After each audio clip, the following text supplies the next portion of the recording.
Los personajes más destacados de Internet y el mundo en Fan Internacional.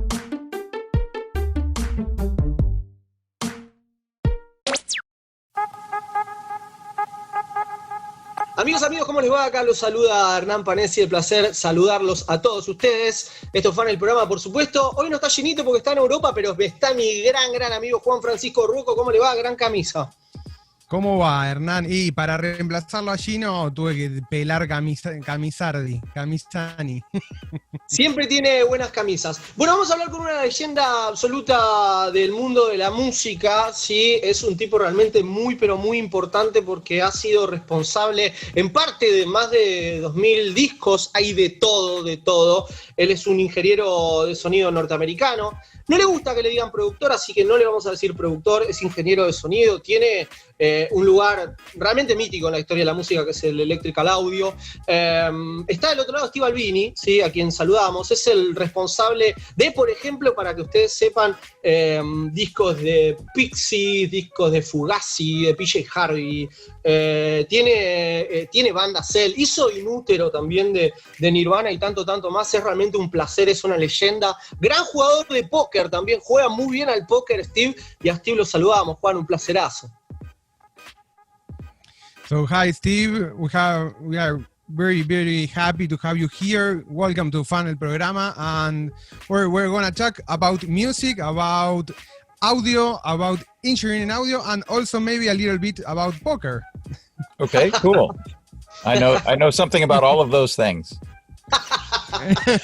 Total. Hizo un poco de plata con póker, estábamos viendo ahí con Chris, hizo platita. Che, bueno, vamos a arrancar hablando de música, ¿sí? Que es una de las cosas realmente apasionantes que podemos hablar con Steve. Él ha producido realmente un montón de bandas de todo tipo, trabajos increíbles, todo tipo de estilos, pero ¿qué tiene que tener una banda para que Steve diga, ok, voy a ser el ingeniero de sonido de este disco? ¿Qué cosas lo conmueven para colaborar? So Steve, you have worked with a lot of bands, but what does a band have to work with you? You don't work with everyone. What is the thing that they have? There is one very important thing, is they need to have my telephone number. Okay. Great. I mean, also, I guess my email address is also fine. Perfect. So I'm not terribly selective about who I work with. The main reason for that is I appreciate that there is music, that people make music that I will not understand. So if somebody sends me an example of their music and I don't understand it, that doesn't mean that it's bad. It just means that I'm not up to speed yet. So I think if I were to try to make judgments about the music that I work on and say, okay, this is good enough for me to work on and this is not good enough for me to work on, I would be wrong a lot of the time. And I would end up in a position where I was only doing things that were familiar and comprehensible to me. And I would not have the opportunity to learn and to grow as a listener and to experience new ways of doing things in the studio. So for me, it's a learning experience to be in the studio with music that is new to me and to do things in a way that is unfamiliar to me. So I appreciate it. I'm pleased whenever I have the opportunity to work on music that I don't understand or that surprises me. Wow. I think that's I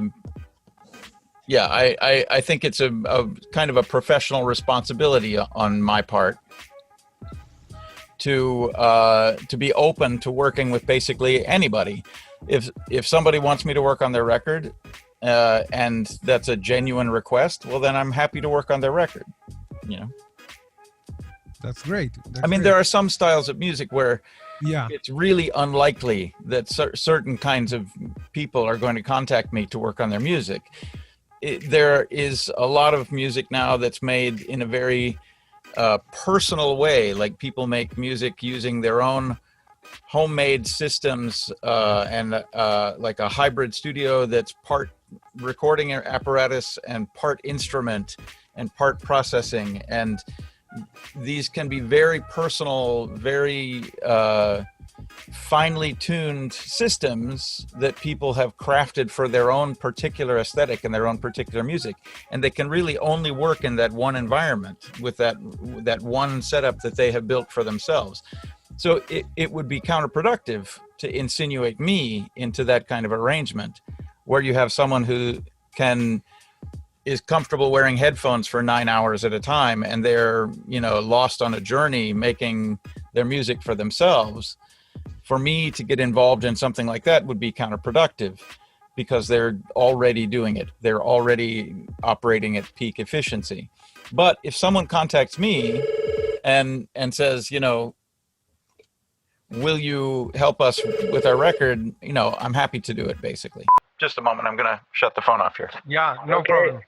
No, es un grande, ya me cae 10 puntos. Bueno, lo que nos dice, básicamente lo que nos dice es que él, primero para trabajar con él, obviamente hay que tener su número de teléfono o su email, nos la mandó ahí de una, pero después que no tiene un criterio específico acerca de lo que es bueno o malo, o lo que le gusta o no le gusta, y o sea, justamente no trata de imponer, digamos, su gusto a las bandas que se le acercan. Dice, generalmente se me acerca un montón de bandas, hay un tipo de artistas, de los cuales vamos a hablar un poquito más adelante, que dice que es muy raro que se me acerquen, pero la gente que se me acerca y que me da un demo de su música, yo la escucho, e incluso me dice, lo fantástico es que mucha de la música que me llega no la entiendo, y el no entenderla no es una limitación para mí, porque el que está limitado soy yo. O sea, no tiene, creo que algo que me copa mucho es que Steve no tiene ese concepto de curaduría, quizás, ¿no? Claro. No es que lo que selecciona a él es bueno. Él trata, y dice, yo trato de entender y de ponerme al día y de entender los nuevos sonidos y ver qué pasa y hacer el mejor trabajo para la gente que me cae con un sonido nuevo. Dice, hay un tipo de artista con el cual sí es más complicado, o es más complicado que me llamen para trabajar para mí, y tiene que ver con gente que se arma su propio setup y tiene un híbrido entre estudio de grabación, sonido e instrumento. Y dice, yo en ese flujo de trabajo, cuando alguien lo tiene tan optimizado, medio que no puedo aportar nada, o yo debería entender ese flujo de trabajo para meterme. Entonces, gente que graba quizás en un estudio con ya todo armado, con todos sus sistemas tuneados para sacar el mejor sonido y el tipo de sonido que están buscando, es un artista que difícilmente se me acerque a mí para que yo grabe sus discos. Pero es un tipo que dice esto, ¿no? Como estar abierto a lo que suena nuevo para justamente entender él los nuevos sonidos, y lo ve desde una perspectiva en la cual él quizás está atrasado y no el artista está en un camino errado. Algo bastante particular. Mirá, interesante.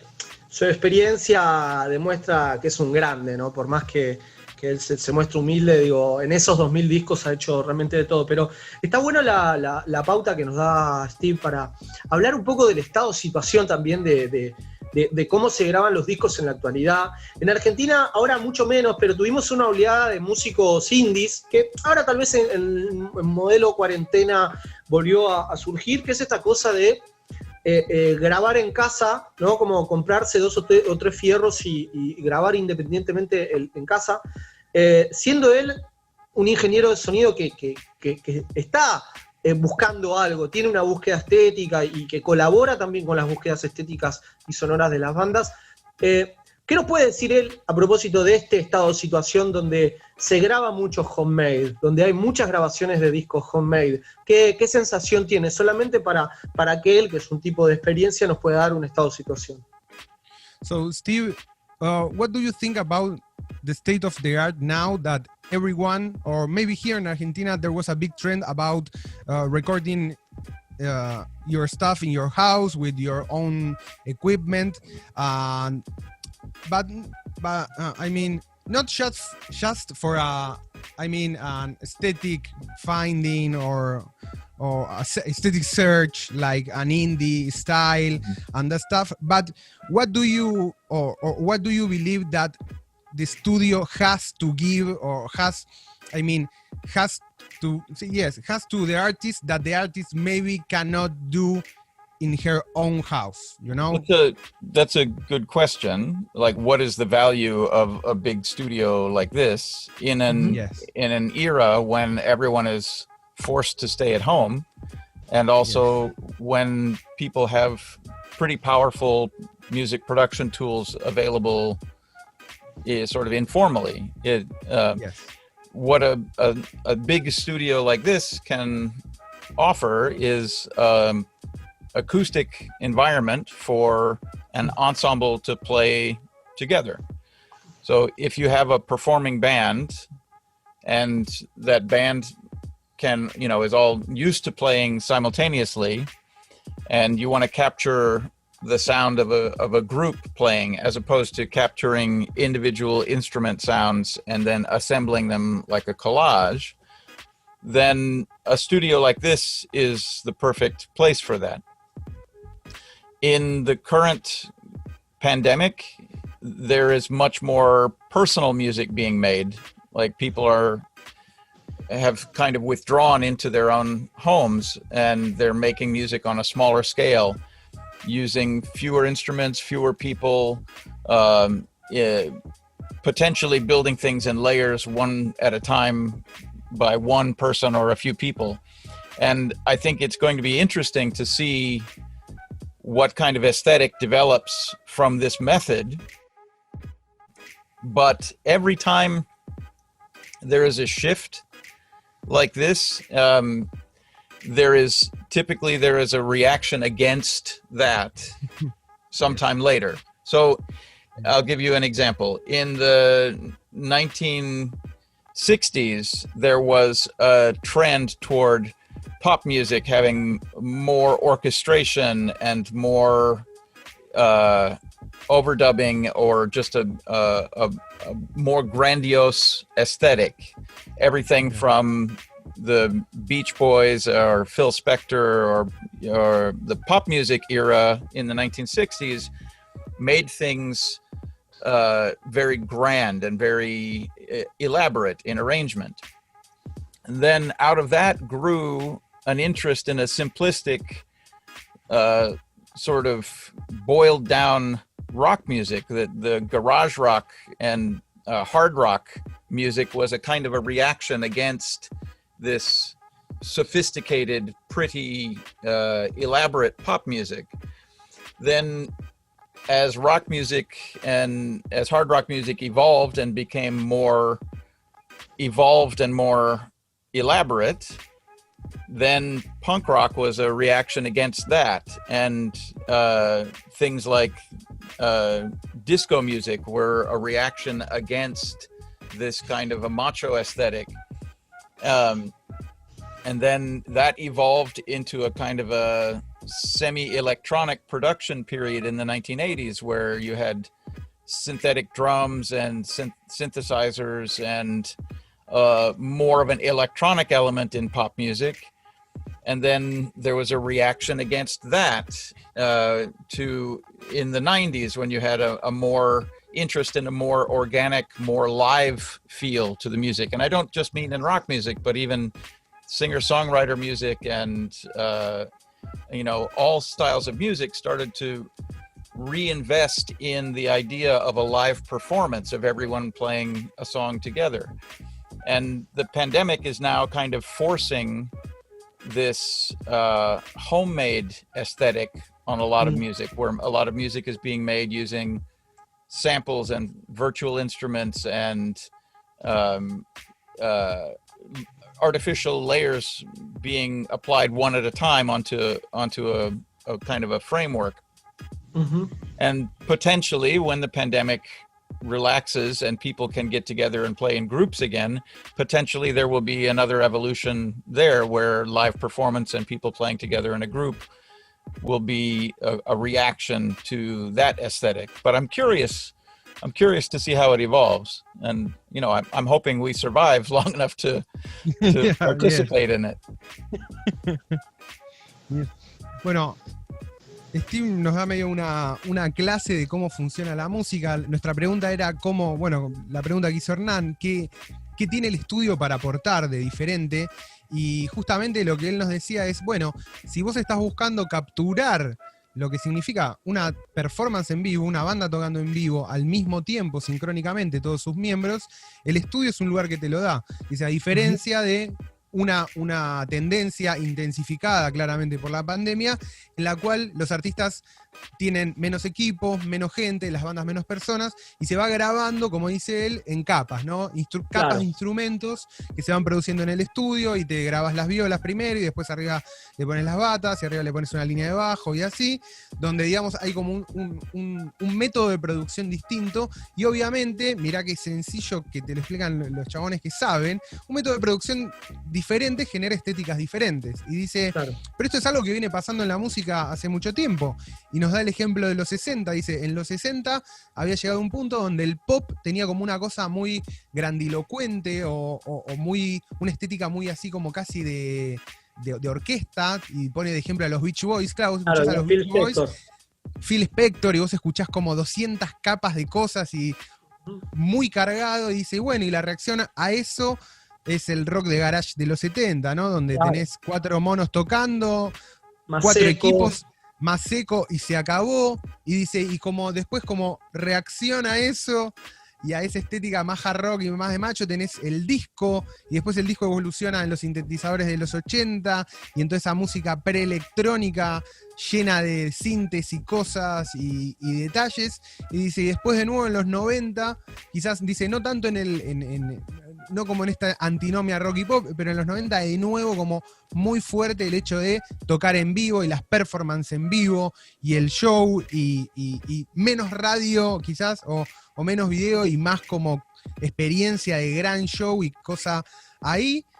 Así que él cree que eventualmente, obviamente, esta tendencia también, obviamente, obligatoria, un poco por la pandemia, de tener que encerrarte y achicar y tocar menos, o tocar con menos instrumentos, menos gente, grupos más chicos y demás, eventualmente, dice, obviamente, si estamos vivos, si la evolución del virus nos lo permite y demás, quizás veamos una estética que reaccione a eso y se vuelva nuevamente, ¿no?, a el estudio, el show en vivo, y rescatar de nuevo como el hecho de la performance sincrónica de una banda. Con respecto a la performance sincrónica, ahora vamos a hablar de Utero, de los discos grandes y demás, pero quería hacer una salvedad y vuelvo a reflexionar sobre la música, que Steve sabe un montón, además tiene experiencia como músico y como periodista, sí que sabe un montón, pero se grabó de forma sincrónica casi todo el disco, o sea, los músicos están tocando al mismo tiempo en Utero. Punto y aparte con esto, y vuelvo a la reflexión sobre el estado actual de las cosas. Insisto a todos los que están mirando esto, vamos a hablar de Pixies, vamos a hablar de Fugazi, vamos a hablar de Nirvana, etc. Pero me gustaría también aprovechar a Steve y preguntarle qué opina de esta gran nueva tendencia sonora que acá en Argentina de hecho está muy muy fuerte y ha sido usina de talentos para el resto de los lugares de América Latina, que es el trap, ¿no? Que el trap indefectiblemente necesitas layers, ¿no? Porque se graba con un beat, se le pone a ese beat después mucho arreglo, se pone la voz, después el autotune y la. ¿Qué opina del trap? ¿Qué consideración él tiene del trap como uno de los grandes fenómenos que están interpelando a la música en la actualidad? Y después, como colofón para esta pregunta, a partir de eso muchos críticos y estudiosos de la música, por el consumo de los jóvenes, dicen que el rock está muerto. Yo no creo que sea así, creo Juan, vos tampoco, creo que Steve tampoco va a pensar así, pero quiero preguntarle también de ese comentario que existe. So, Steve, maybe in the same sense of the last question, there is a big moment, a big music moment here in Argentina. It's very big, and in Latin America too, that is the trap music, and it's a kind of music homemade and very layered music, and it's very big in a commercial level and in a trend level. What do you think about this music, or what are you have, and special interest or a special disinterest in this kind of music, and also with this music there is like a big rumor or a big consensus on the critics and on the press that the rock is dying or rock music is dead. They are like two faces of the same coin. And what do you think about this? Well, the idea that rock music is dead, that is a kind of a perennial notion, that every time there is another shift in the pop music idiom, there's another obituary written for rock music. I think it has been, this prediction has been wrong every time so far. I think this prediction is also probably wrong. As far as trap music is concerned, I think like most music, there is a kind of a peak of intensity where an idea spreads through a population of musicians and people are excited by certain things. And the aesthetic of trap music has certainly reached a kind of a saturation point with some people. And I think what's going to be interesting is the way that music influences the future, because there are people now who are coming to their aesthetic awakening in an era where that music is predominant. So when they grow and when they mature and they start making their own music, it's going to be built into their comprehension of music in the same way that people who were young when the Beatles became the most popular group, they saw music using the language that they were given by groups like the Beatles. And so their music was a kind of a development using the same alphabet that they learned from bands like the Beatles. Then people who came of age like myself during the punk rock era, like my perception of music was formed by my experience of punk rock.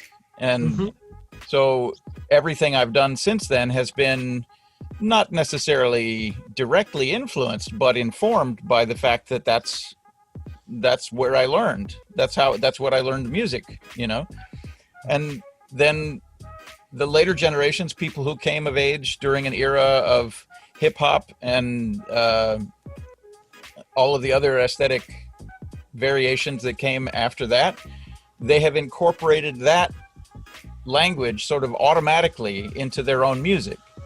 And so I think it's not really valuable to have an opinion about current styles of music.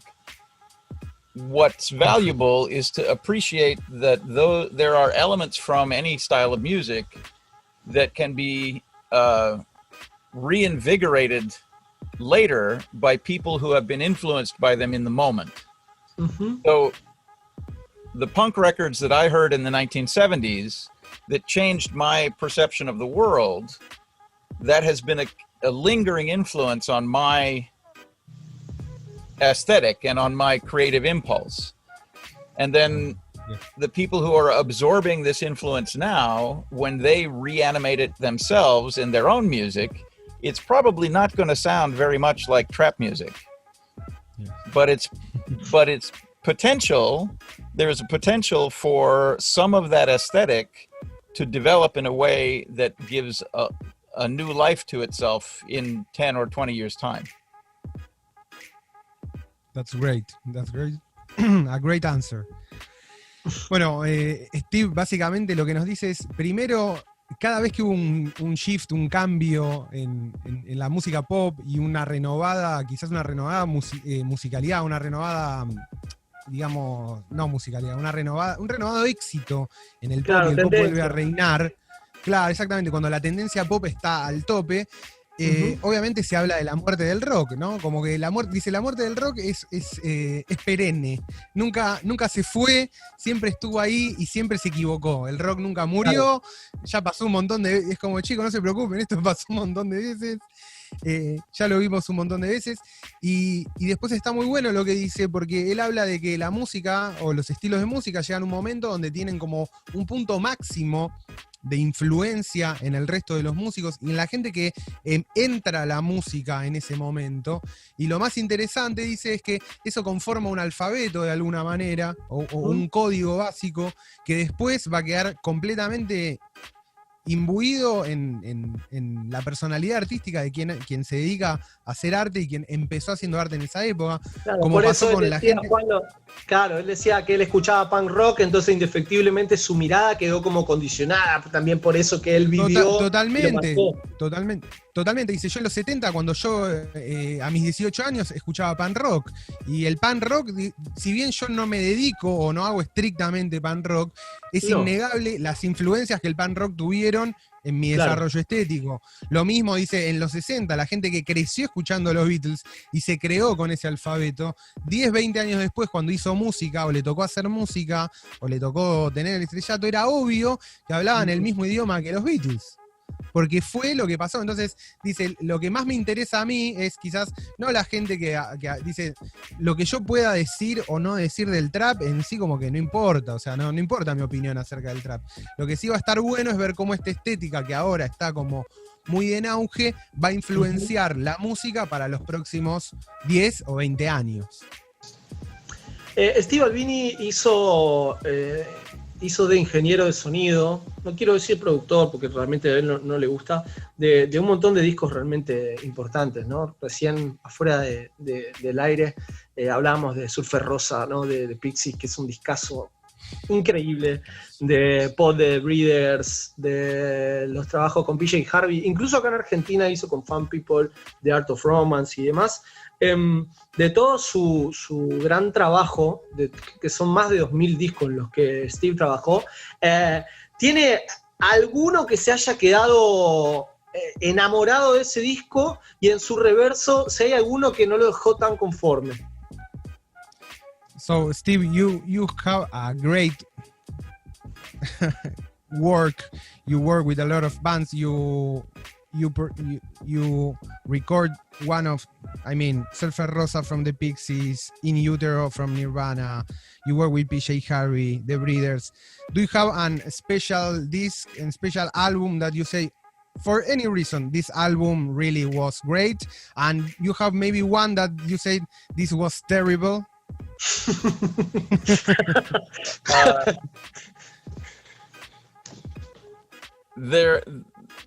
When you do as many sessions as I do, and I do, in a typical year, I will do more than 100 sessions. When you're doing so many sessions, it becomes like a continuous flow of work. These are not individual episodes. It's a continuous flow. Mm-hmm. So it takes a long time for me to have a perspective on any one record that I worked on. And normally I only form a perspective like that when someone else asks me, hey, what do you think of this record? Or when some other circumstances change, like something changes in somebody's life and it makes you reflect, oh yeah, I remember I had this experience making this record with that person. So I did, and as a result, like I don't think of any one particular record as like a favorite record of mine. But I do think that there are some relationships that I've had with people where I've made 4 or 5 or 6 or more records with one group or with one person. And over the course of that relationship, you develop a sensitivity to their aesthetic, and it allows you to kind of anticipate problems and make things go more smoothly. And so I value those long-term relationships a lot. I did several records with a singer from New York named Nina Nastasia, and I think her music is beautiful. Her voice is incredible. She always surrounded herself with really generous musicians, really talented musicians, and those records resonate with me when I hear them now. At the time, it was, you know, part of the continuum, the flow of work. But when I hear those records now, I am kind of brought back to those moments. And there are other things have happened that make me, I don't want to say I'm nostalgic for that era, but there are other things that make it significant for me, listening to her music now. I feel the same way about, there was a band called Silkworm, and they became good friends, and I did 11 records with them over the course of their career. I feel the same way about the band Neurosis. I've done half a dozen records with that band, and we've become good friends. I have a very long relationship, for example, with Will Oldham, who puts records out as Bonnie Prince Billy and previously as Palace. I've known him since he was a teenager, and our friendship has endured, and I really enjoy thinking about our relationship, even, you know, alongside the music that we've made. I did several records with a singer-songwriter named Jason Molina. He put records out under the name Songs Ohio and the Magnolia Electric Company. And I am still involved in the lives of other people who worked with him on those records. And so he's dead now, but his music still seems very alive, because all of the people that I was working with then, I'm still interacting with. I'm still working with all of those people, and his music still retains its relevance. These relationships, like I've developed a very close friendship with Kim Deal from the Breeders and the Pixies. And I admire her tremendously. I think the world of her. I think she's a genius. I think her music is amazing.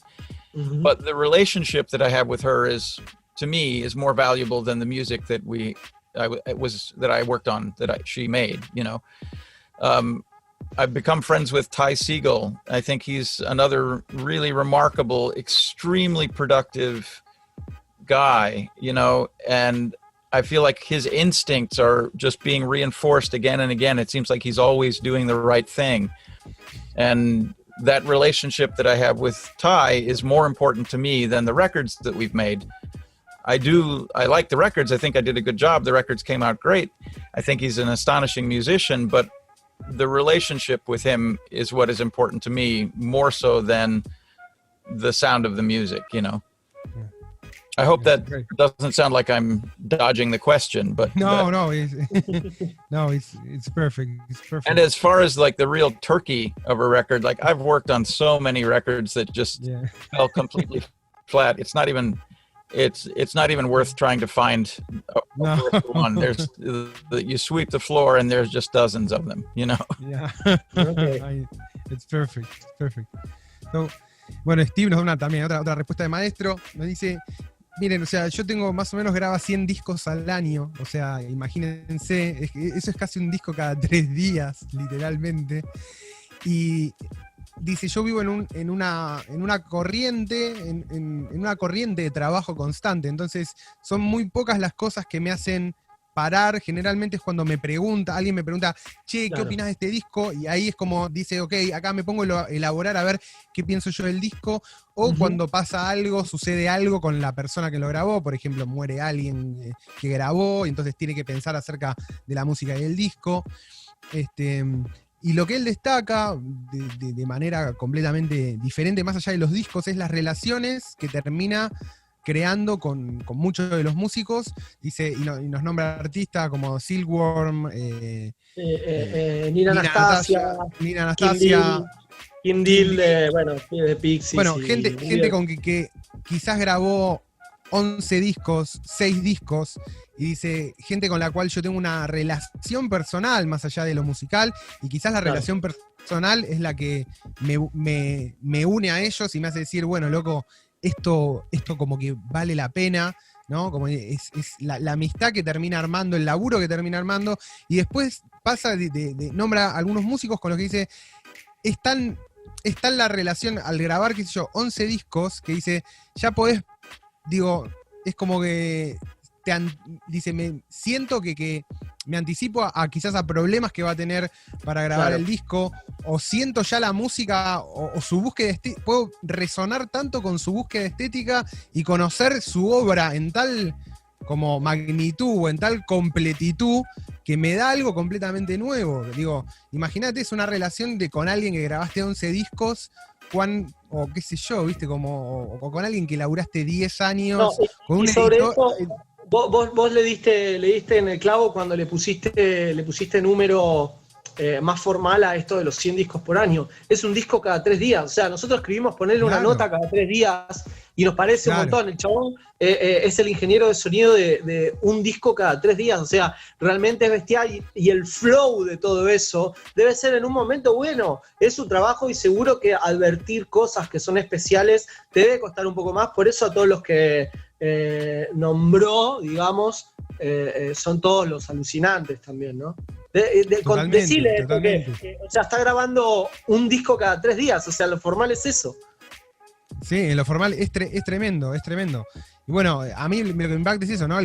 Como eso, yo pienso esto, 11 discos con la misma, grabaste 11 discos con la misma persona, con la misma banda, los mismos músicos. Imagínate, es un editor que te corrige 11 libros a vos, ¿entendés? Claro. Como, ¿quién te conoce más?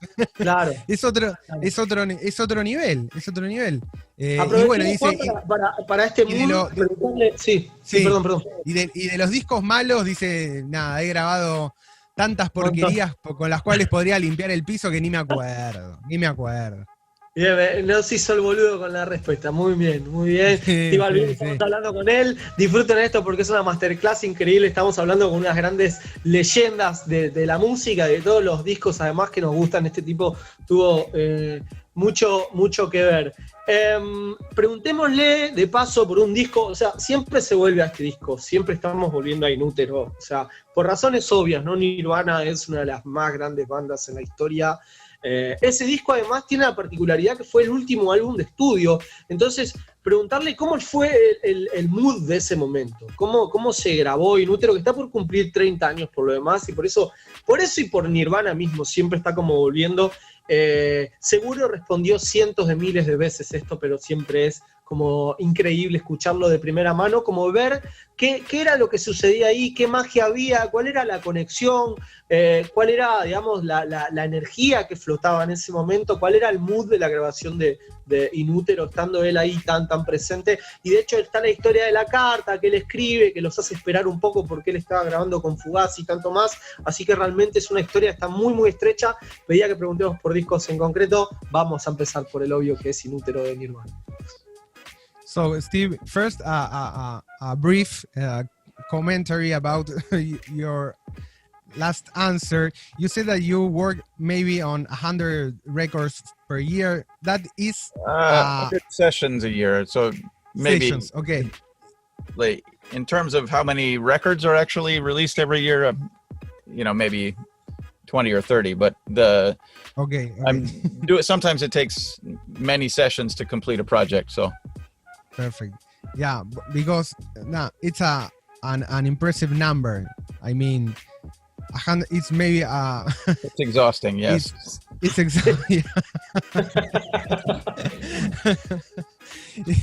I mean, this year has not been typical because of the pandemic. Yes. So and obviously we are gonna ask you about In Utero. It's the last record that Nirvana made in a studio. It's been made with you. You wrote a letter with them, and it was very famous. What do you remember about the sessions, about the recording, about the mood of the moment, the mood of the band? Personally, I believe it's my favorite record of Nirvana. But what do you remember about the moment? At the time, it was very hectic. I was trying to do a lot. We were trying to do a lot in a short period of time. So I was preoccupied. And now when I think about the sessions, I think very fondly of them. I feel like the band was being very productive, and I wasn't that familiar with Nirvana before we started working on their record. I'd heard of them, but I wasn't a big fan or anything.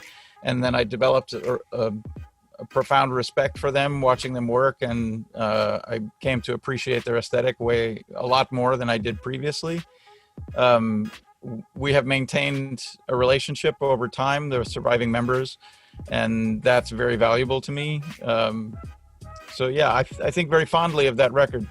At the time, there was a lot of controversy and some political bullshit about that. Yeah. That was part of the corporate structure, but that didn't really affect my relationship with the band. It didn't affect my opinion of them or their music, and I think that they were they behaved in an honorable way.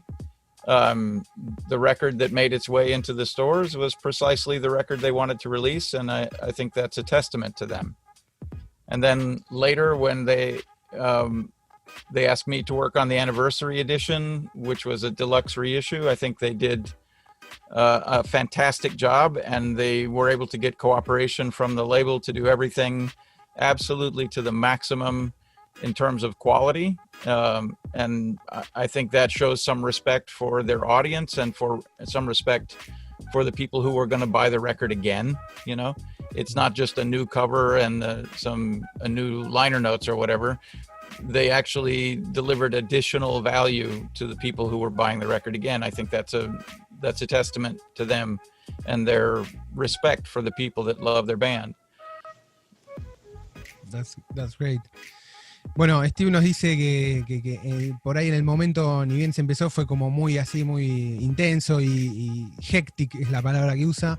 Uh-huh. Me cuesta traducir, le entiendo y me cuesta traducirlas, son esas palabras que son difíciles de traducir, pero que después salió todo joya. Dice que conoció gente, dice, yo no era ni fan de Nirvana, yo obviamente los había escuchado, pero cuando vinieron acá, dice, me asombró su ética de laburo, verlos trabajar, como banda, cómo funcionaban.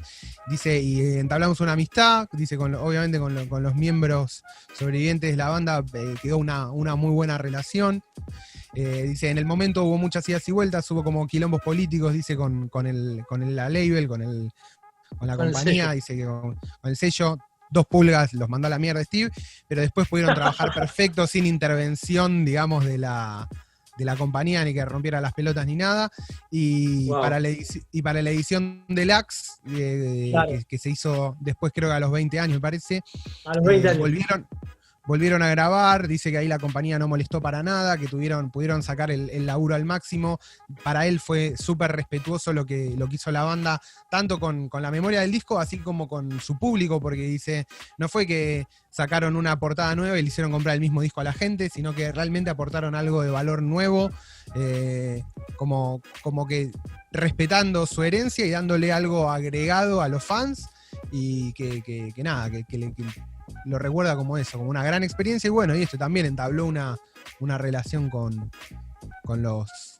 Novoselic y con Coso, que no me sé, y con Grohl, ¿no? Con Coso. Con Grohl, no me salía. El chaval es de Grohl y hay un chaval en Argentina que dice Coso. Claro, Coso. Estamos hablando del box set de los 20 años, ¿no? Que se editó en 2013, que viene además con la carta que había mandado Steve Albini, que es muy, muy popular. Volviendo a discos puntuales y hablando un poco de Argentina, no por chauvinistas, sino porque es un disco realmente importante, de una banda que es importante, pero a su vez este disco es importante porque estamos hablando de Fan People, de Art of Romance, que es un disco del año 1999, que fue el último disco que tuvo a toda la formación de Fan People original. Tal vez este dato, digamos, a él no le aporta mucho, pero sí es importante porque estaba Necro, Chuli, Gori y Gato, que era como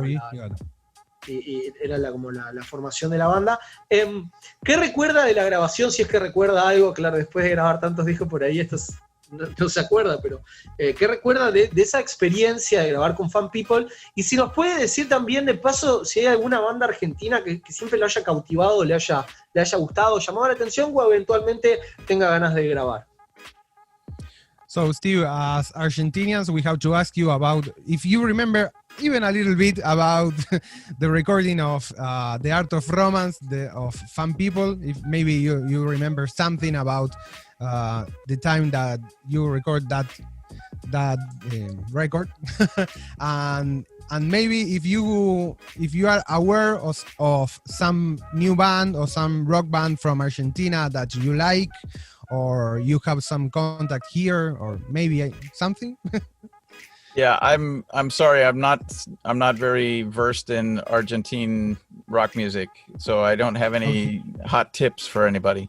But the Fun People record was an interesting experience because they were in America, which was, you know, kind of an exciting adventure for them. And we had a relatively short period of time, but they were used to performing live. It was a reasonably well-rehearsed setting, so it wasn't like they were learning the songs in the moment. It was more of a performance. And I'm constantly being like, basically anytime I meet anybody from Argentina, they all make reference to this band because they have been apparently a very influential band and have a lot of longevity, and it's been satisfying to be involved in a record that has meant so much to so many people. Thanks. Unfortunately, I need to get going. I have another appointment, so okay. I'm gonna have to sign off now. But it's been tremendous talking to you. It's been a lot of fun. Okay, perfecto. Steve, thanks for all. Thanks for all the answers. Thanks for the time. Go free. No problem. Thank you. See you. Traducimos y damos un cierre. Fue repentino. Bueno, tenía otro llamado, no pasa nada. Es un crack. No pasa nada. Es un crack, no le podemos decir nada.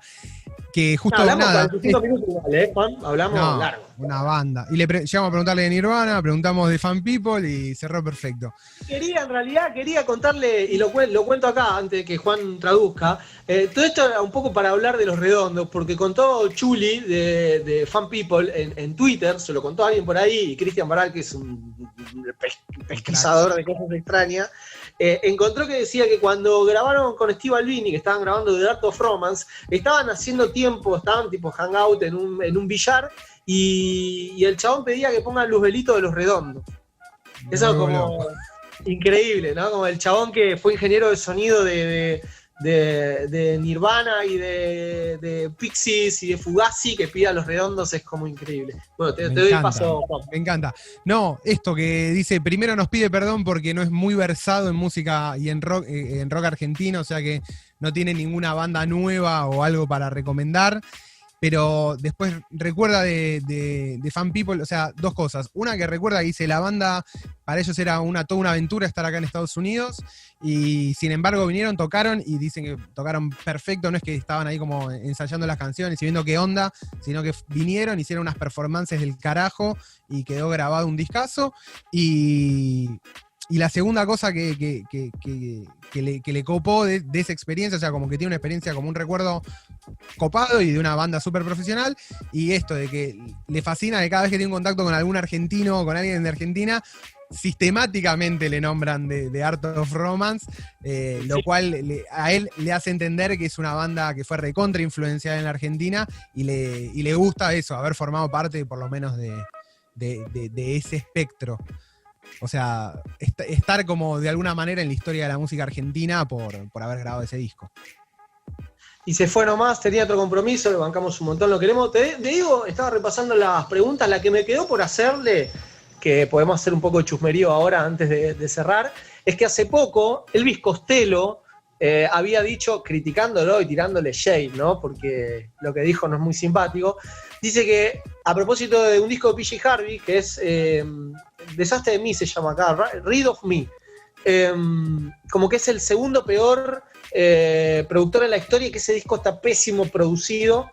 Quería que me tire un poco de bronca con Elvis Costello. A ver qué onda. ¿Qué pensaba? Si era el peor Elvis que Elvis Crespo, no sé.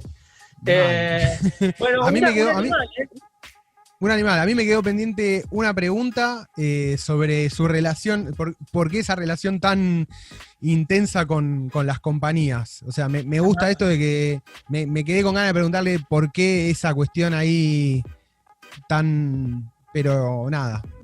Podemos conjeturar, tiene un espíritu, primero muy punk y segundo muy indie, que eso O sea, punk, las historias de la época, o sea, vamos a completar esto antes de dar el cierre. Decían que los artistas cuando iban a enfrentarse con las reuniones con Steve Albini, muchos tenían miedo de darle el disco porque algunos dicen que si no te cerraba te hacía mierda o te mandaba a cagar o te revoleaba el disco por la cabeza. Bueno, hablamos con un pedazo de la historia de la música, de la historia de la música, vamos a ponerlo, porque decir que es de un tiempo nada más es quedarnos cortos. Un tipo que ha influenciado a toda la movida grunge, ha grabado de todo tipo de género, lo podemos ver, lo hablamos de PJ Harvey a Fan People, ha grabado con bandas de heavy metal. El chabón siente mucho eso de la conexión, es un tipo accesible, así que como dijo, con tal de que lo busquen ahí en Electrical Audio, y si a él le cierra la propuesta, si hay algún músico que nos está escuchando, en una de esas puede grabar con el mismo tipo que grabó con Nirvana. Gran camisa, gran laburo, gran persona y mucha facha de Juan Francisco Rocco. Gracias, Erno. Nada, un gustazo, boludo. Como siempre, hago estas apariciones así como intermitentes, pero siempre para gente top notch, boludo. Pero te van quedando cosas alucinantes, porque hemos entrevistado boludo, juntos.